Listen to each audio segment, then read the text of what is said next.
afternoon, the World Team Championship final. England are the defending champions. We won the title last year in Poland. But this year up against a really formidable lineup. Denmark, skippered by Olching, who beat us in the Intercontinental final at King's Lynn. West Germany, the host country, and Russia. The English team, Dave Jessup, the skipper, Chris Morton, Kenny Carter, and John Davis, with the reserve, Gordon Kennett. It is a team event, but it relies very much on individual skills, because in each of the 16 heats, there's one rider from each country. Our commentator in West Germany, Dave Lanning. So a swelteringly hot afternoon here at Olching, just south of Munich, for the 1981 World Team Championship final. The title, of course, that England have won 4 times in the past 7 years, but this afternoon they have their backs to the wall. Without Michael Lee, the world individual champion, who is out with a respiratory complaint, without, of course, Peter Collins, such a feature of cup-winning squads in the past for England, and they faced the rampaging Danes, who beat them in the Intercontinental final at King's Lynn, plus, of course, the dangerous, potent West Germans on their own track, and the mysterious but still slightly menacing Russians. So the English boys looking to have a hot afternoon in prospect in more ways than one. The lineup for Heat 1, Egon Muller, the #1 German and many times world long track champion. He'll be on the inside in the red helmet colour. Next to him, Dave Jessup. So much hinges on Jessup's early form to inspire the Englishman here in Bavaria. Grid 3 will have the little-known Russian Viktor Korniev, and on the outside for Denmark, of course, Denmark are slight anti-post favourites. We'll have Hans Nielsen. There's Jessup just moving into grid number 2. Remember, of course, it's 4 laps of this 400-metre circuit. And we have 16 races to decide the World Team Champions in 1981. There's the Russian, and here is Hans Nielsen, on form, recent winner of the Embassy International at Wimbledon, a world individual finalist. Hans Nielsen, still a young man, still only 21, one of the dark horses for the individual championship.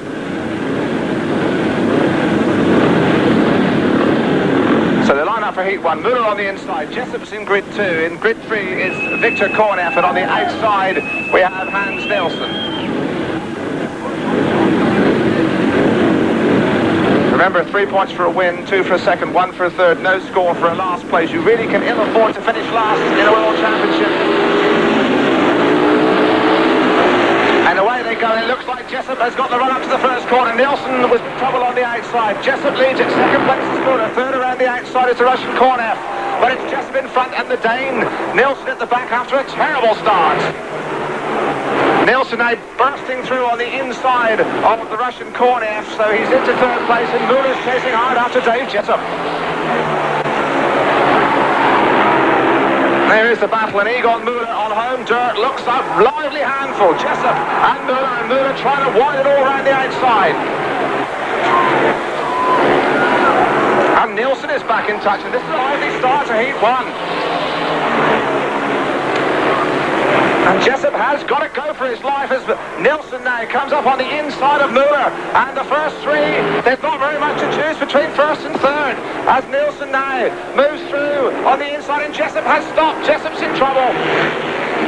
Jessup's machine has faltered and cut, and that is a disastrously unlucky start for the Englishman. Nielsen has come from last to first here in Heat 1, and Jessup is way in the back. His engine stopped there about this corner on the last lap. Nielsen holds on to win it. 3 points for Denmark, 2 for West Germany, 1 for the Russians, and Dave Jessup, who led, and there is Jessup limping over the line, and that really is a terrible start, and it was unlucky too for the Englishman.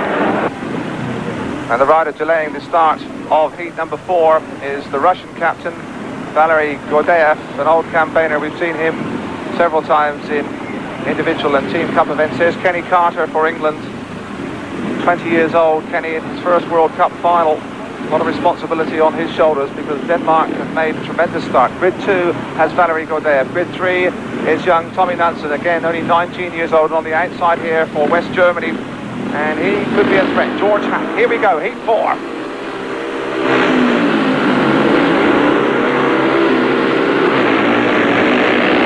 And from the outside it is Hack, and from the inside it is Carter, and Hack leads it. Carter is second, third is Nansen, and now the battle is on between the German and Kenny Carter. Hack made the gain from the outside. Carter's chasing hard. Knudson's back in third place. And now can Kenny Carter get up for England?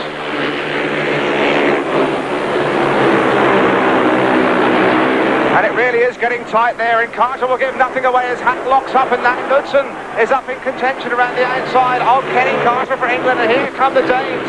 Carter holds off, Hack still in front. He thought the Germans might prove a bit of a handful. And Carter roaring through on the inside. It's getting awfully tight, and now Carter makes his move, and Carter moves through on the inside, but Hack is not finished, and they're absolutely shoulder to shoulder, and this is a tremendous heat four. And it's terribly tight, really is. Hack moved across in front of Carter, blocked his move. Carter will now try the outside, so I don't think there's much drive there. And we've had 4 laps of classic speedway, and now Carter again makes the inside run. Can he hold on for England? Carter inside, Hack on the outside. I think Knudsen's going to go through as well. He has. So over the line is Carter for England. Second was Knudsen for Denmark, and George Hack from Germany, who made the running the whole way, was pipped into third place, and the German crowd just can't believe it. We've had 4 races, and there you can see the leaderboard. The Soviet Union back out of contention, as we rather thought they might be, on 2 points.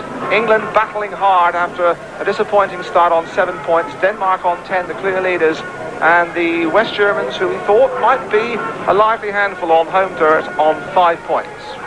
There's Kenny Carter, young Yorkshire type. What a flying start to his World Cup debut he made. He really rode with all these typical Yorkshire grit to get up past George Hack, his rival from Germany, and going through, left a hole for the Dane, Tommy Knudsen as well. Tremendous start for Kenny Carter. We know this lad to battle in. Chris Morton, little lad from Bellevue, Manchester, waiting calmly enough for the start of Heat 5, just allowing the heat and pressure off the clutch, raising the back wheel. There's Karl Mayer. He's a good rider, this German. Won the World Long Track Championship and looked pretty sprightly in British League Speedway. He's on the inside. Karl Mayer from West Germany. The Germans back on 5 points overall. Grid 2 has Tommy Knudsen. Grid 3, Chris Morton. On the outside, Victor Korniev from the Soviet Union. And away they go, and it's Knudsen who shows in front for Denmark. Knudsen leads it. Second place, coming around the outside, is Chris Morton. Morton goes around the outside, and Mayer finds some drive from somewhere there as they all tightened up for second and third place. But Knudsen from Denmark, he was the rider who hit the trap. Second place now Mayer. Chris Morton with a fair bit of work to do back in third place.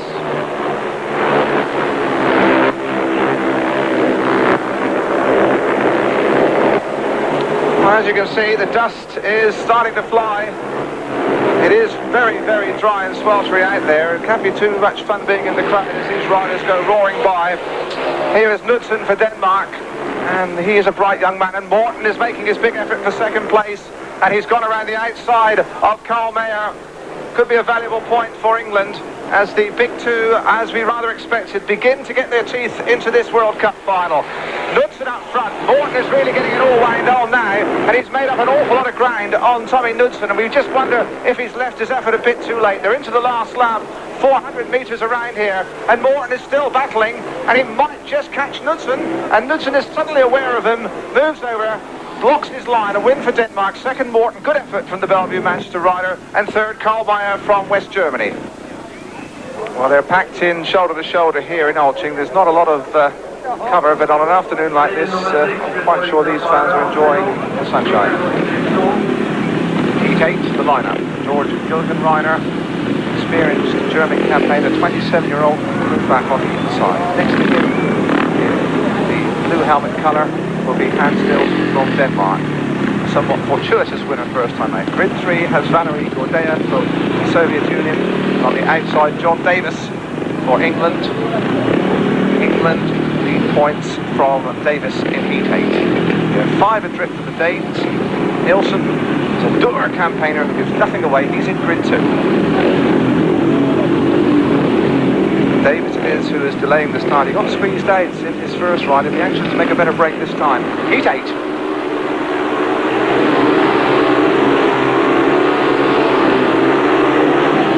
They seem to be waiting an awful long time for the referee to press the button. They're away this time, and Davis from the outside and Nielsen from the inside, and Nielsen has got the drop on him, although Gilgenreimer has shown for West Germany too on the inside.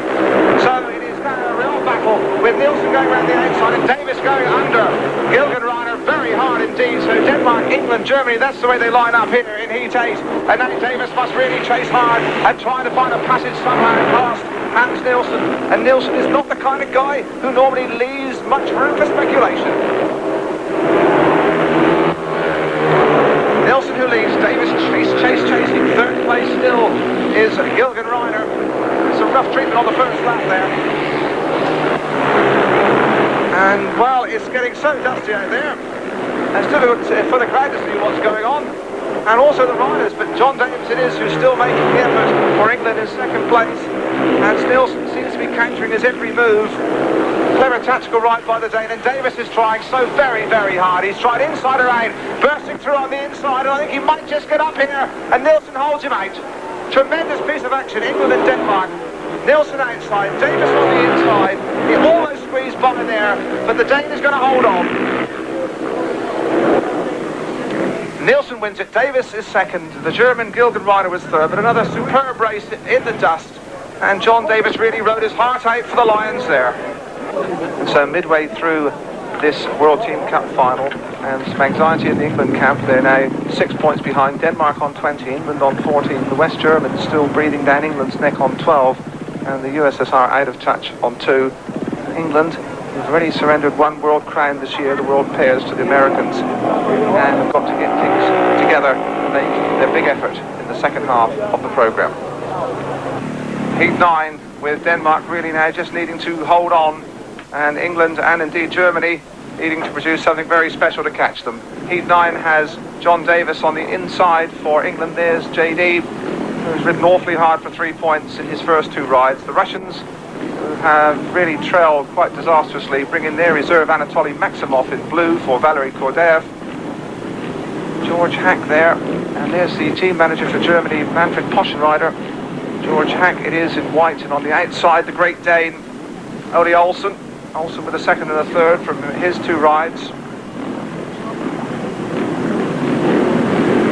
So, heat number 9. Davis on the inside, first time he's been on one of the inside grids. Olsen on the outside. Those perhaps are the two to watch for, though. Hack has been lively from grid number 3. And away they go. And it's Davis who snows in front. Davis leads it. Hack is in second place. They tighten up. The Russian Maximov. Here's a surprise around the outside, and Russia leads it. Olsen now putting some pressure on Davis, but the Russians brought in their reserve, and it turns out he might be a bit of a trump card, because Olsen looks as though he's gone around the outside of Davis as they tear into the bottom corner, and Davis has been squeezed out, and it's getting tight, and Olsen has come from third to first, and John Davis for England has gone to the back, although he's moving inside. Hack here, back into third place. It's getting a bit hectic out there. Here's Olsen's ridden a beautiful race, must be said. And the Russian has been a surprise packet in second place. Olsen carving up the pit corner as Davis now must make his effort to get up past this shock merchant Russian. This is lap 3, it's the third corner. This has definitely been the liveliest Russian of them all. The track has got a bit wet and sticky. Do seem to be getting filled in as the battle continues for second place, and Davis has moved through. This is Olsen, a long way in front. At the back, all the drama's been happening. We'll see in a moment that John Davis has moved into second place, and right on the line there, Hack's got up as well. Oh, that was an amazing one. And with 9 races completed, there is the pit scoreboard. You can see Denmark on 23 points, stretching their lead. And it must be said, they're going to take a fair bit of catching now. Erik Gundersen unbeaten for the Danes in 2 starts, coming into Heat 12. There is the lineup for Heat 12. Erik Gundersen on the inside. Chris Morton, as always, has been a body battler for the Brits. He's on 5 points, winning the second. He's got Muller, the most successful of the West Germans, who we thought he might be, with a win in second place so far. And Valery Kordaev on the outside for Russia without a score yet. Gundersen then, the Danes really just need to play safe now, and surely the world crown will be theirs for the second time. England, in fact, under a fair bit of pressure from the West Germans for second place now as we come into Heat 12, and Egon Muller, who really can get the bit between his teeth when he's in the mood, in the third grid in white helmet colour here. Russia, Valery Gordeev on the outside. We remember him once being banned from a world final after they found he was using an illegal additive in his fuel. Heat 12, Gundersen impatient to get things moving, and away they go, and Gundersen is who shows. Gundersen leads it. Second place is Morton. Where is Muller? Muller's coming around the outside. He's gone past Morton, and he has gone past Gundersen, and now he's kicking on. And the West German crowd are loving every minute of this.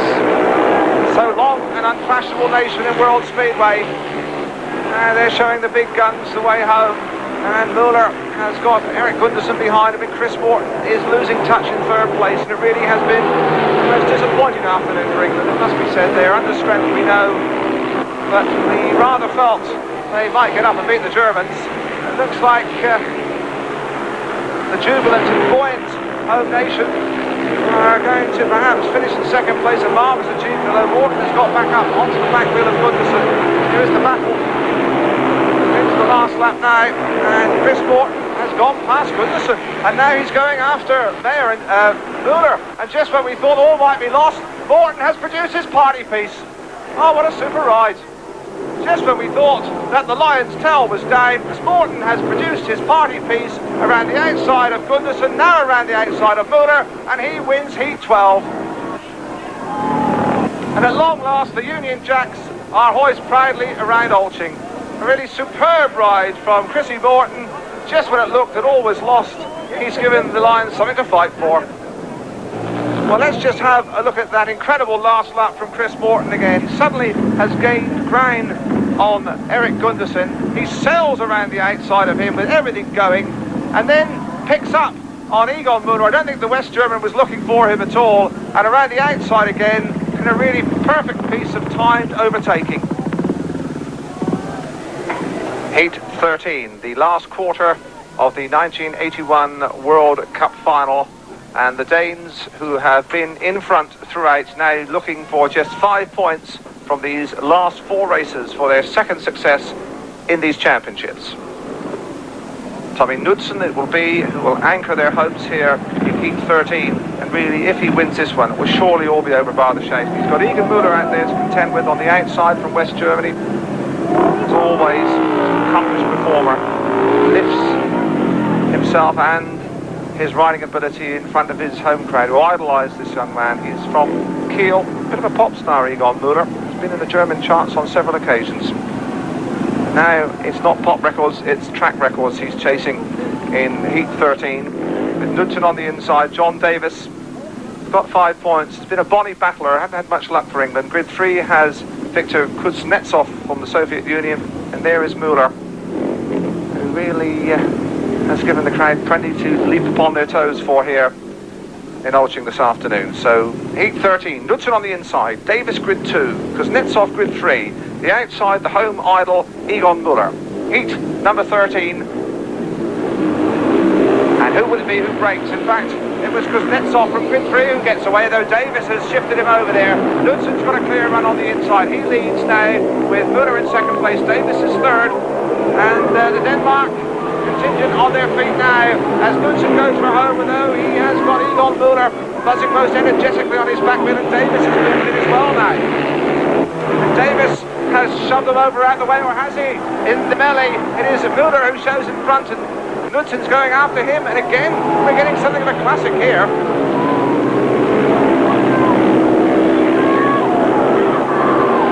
Muller now clearly showing. Second place is Tommy Knudsen, third place is Davis being dropped, and again this partisan Bavarian crowd are on their feet, they're shouting and raving. Oh, Knudsen is standing on no ceremony, he's bored inside Muller, and we really have a battle on. We have lost John Davis with trouble at the back. The battle still is joined, and they're swapping positions on every lap, and it's terribly close in there in Heat 13. Knudsen on the outside, Muller on the inside, they're absolutely locked together. Who's it going to be over the line? It is going to be Egon Muller waving to the crowd. It really was a fine piece of speedway action. The crowd absolutely loving every minute of it. But just look at this action again in replay. This is the last corner. You can see Muller just gets his nose in front. Knudsen had ridden him hard the whole way. And as they come up to the checkered flag, there goes Egon Muller saluting the crowd before he's even got over the line, but it was a splendid effort. Heat 14, and here, to all intents and purposes, the Danes could wrap up the world title. They only really need a third place to put themselves in an uncatchable position, and they've got Erik Gundersen in the blue helmet colour to try and wrap it up for them. On the inside, though, the Russian, that's Viktor Korniev. Grid 2 has Gundersen, grid 3 has George Gilgenreiner. On the outside, England's battling young Kenny Carter. Here we go for heat 14, and the tapes were very nearly broken by the Russian. Referee Christer Bergström from Sweden, allowing them time to resettle. Here we go again. And Carter has had a flyer from the outside, and so too has Gundersen from grid 2. So Carter coming sweeping around the outside, he leads it. Gundersen is second, in third place is Gilgenreiner, but that really was a picture start from Kenny Carter. Carter leads, second place Gundersen, third is Gilgenreiner. And the Danes, well, I don't think they'll be too concerned about this. It's good news for England because the Germans had got their noses in front of them for second place. The second place here will be enough for Denmark. We have lost the rider in red, the Russian, that's Korniev. Nobody really is too concerned about that because the Russians are way out of touch. There he is. But if they stay as they are, and it doesn't look as though there is going to be any major change short of some kind of mechanical defect, this really should be enough for the Danes. Gundersen sitting back, Carter leading, third place the German. But Kenny Carter, who made that tremendous start from the outside, came roaring around the boards, is going to win heat 14.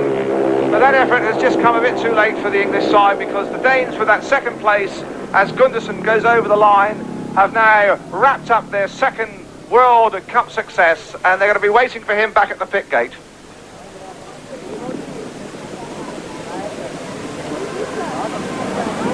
And down on the pit gate, up in the air goes Gundersen in the traditional victory salute, and the Danes have won their second World Cup. They're overjoyed, as well they might be, but in all honesty, they have looked